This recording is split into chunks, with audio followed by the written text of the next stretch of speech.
Hello and what's up? Today I'm going to show you how to do the back walkover. So there are two parts to it, the back bend and the kickover. Now I know that the back bend comes first, but the kickover is much harder, so you're going to learn that first. So to do that, you have to get in a bridge. When I first started, I thought I couldn't even do that, but you just have to do a quick warm up to get your blood flowing. So what you want to do is lay on your back, bring your feet in, place the surface of your palms next to your head, push off your hands and feet and hold that for 5 seconds. And you want to repeat that 5 times. If you still can't do it, then make sure that you're not wearing any slippery socks or gloves or that your floor is grippy. Alright, now it's time to do the kickover. So you're going to start off with kicking the highest and you'll gradually go lower. Now you might say that a wall is the best tool for this because it's got all the levels you need, but a very important thing in a kickover that I learned very late is that you have to arch a lot for this. And when you do that, your knees get in the way, so the wall is a no-go. You'll need flat enough surfaces that your knees won't make contact with. The best tools that I've found is a bed or nightstand, a chair, the frame of a bed, and a lot of cushions.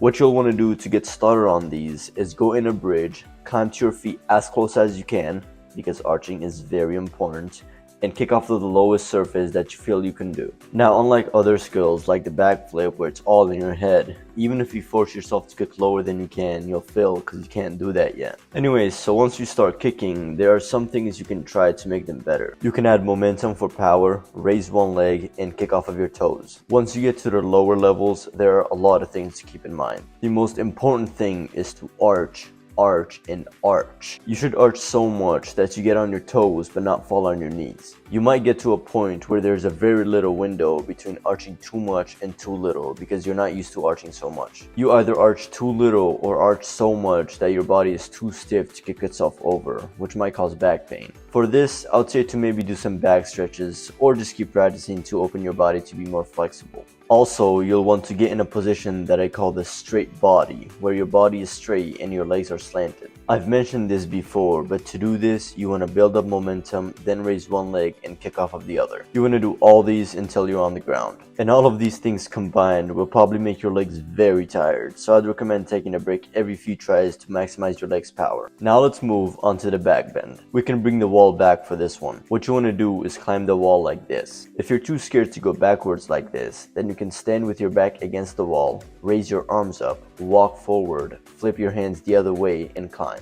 If it seems too easy, then get as close to the wall as possible because the more arch, the better. Now to actually do the back bend, you want to bring some cushions or a mattress, raise your arms, and this is very important, look up.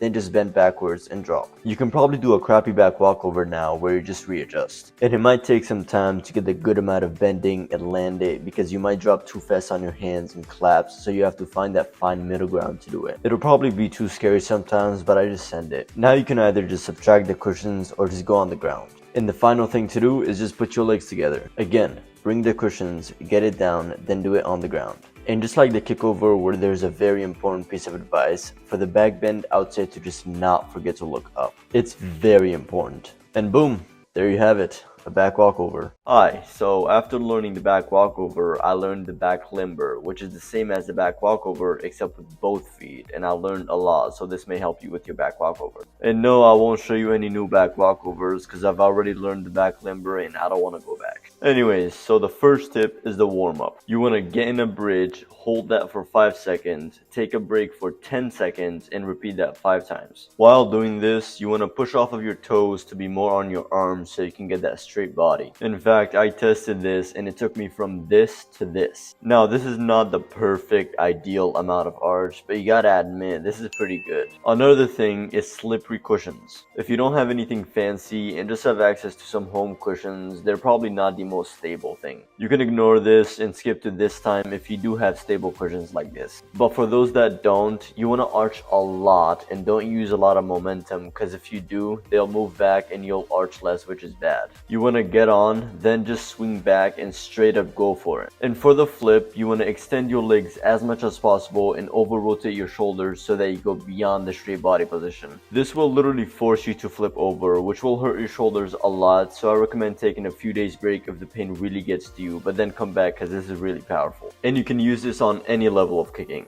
What you don't want to do is half kick, because that's just not powerful and you have no chance of flipping over. And once you get to the lower levels where your cushions won't be as slippery, or if you have unslippery cushions, then you can use a lot of momentum. So what you want to do is rock back and forth to build momentum. Then once that's built, you want to get all the way on your toes and extend your legs to force yourself to flip over. Remember, just extend your legs, then kick. We don't want any half-ass kicks. And when I was learning it, failure and tiredness would get me so annoyed to the point that if I wasn't doing so good one day, I would say that I'm simply too sore and that I should stop today, but I'll be fine 5 minutes later. I probably lost days or even a week of good progress just because of failure, tiredness, and annoyance. So before you give up and think you can't do this, I want to share with you 2 principles that really helped me overcome fear and skyrocket my progress. The first one is that, let's say if on day 1 you start at level 1 and you keep practicing till you hit level 3, then your new baseline level will be level 2, which is slightly harder than level 1.